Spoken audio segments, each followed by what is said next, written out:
This video is to help students navigate the process of transferring language courses abroad. The Department of Language, Cultures, and Religions has specific guidelines for transfer credits, and it's important that students are familiarized with these prior to their program's departure. Here's a brief look at the transfer equivalencies for language courses form that you will have to complete before registering for language courses abroad. Before going over the steps to complete your transfer credit equivalencies, here's an overview of some of the department's general requirements. First, all programs at MSU have residency requirements, meaning that students must complete a certain number of courses on their home campus.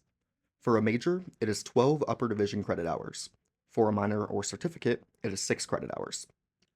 Second, you may earn a maximum of 18 language credit hours per education abroad program. Whether this be a semester or full academic year, the same rules apply. Any additional language courses will be transferred back as elective credits. Third, language courses must be taught in the target language. If you are, for example, a Spanish major, French courses taken abroad will not count towards your degree audit. All language majors offer composition classes, which are identified by course code 312, and these may not be transferred back for MSU language credit. They may, however, be accepted as LCR 001, 397, or 497. If you're wanting to take a content course abroad, such as Francophone literature or Spanish civilization, it's important that you reach out to the LCR department for approval prior to departure. These courses are only accepted on a case-by-case basis.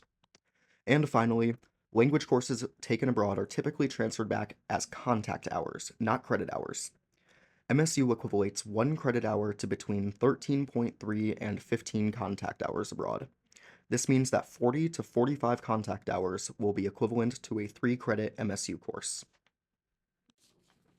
Your main point of contact for all questions relating to language transfer credits and equivalencies will be Dr. Tonya Tinsley.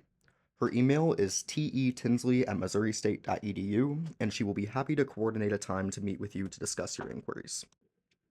It's also very important to note that language credit transfers do not use the Transfer Credit and Reevaluation Pre-Approval, or TCRP system, that you may be required to use for other courses.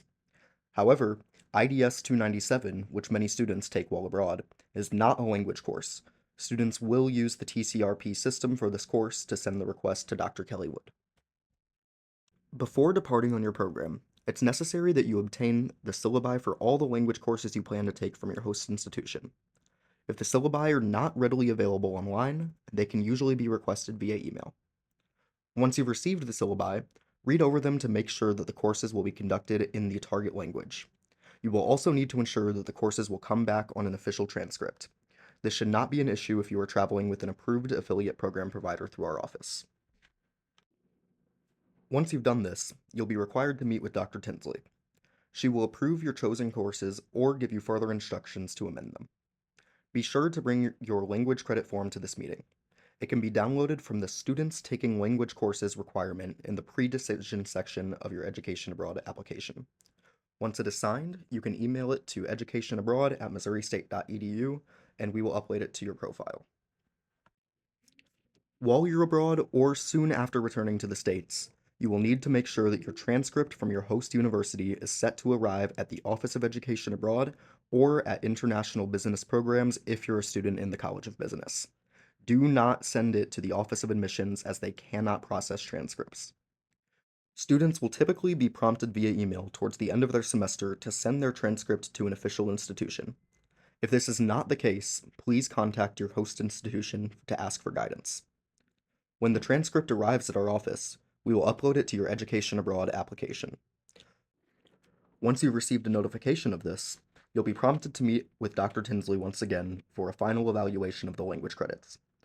For more detailed information on credit transfers, please refer to the Transfer Equivalencies for Language Courses form found in your Teradata profile.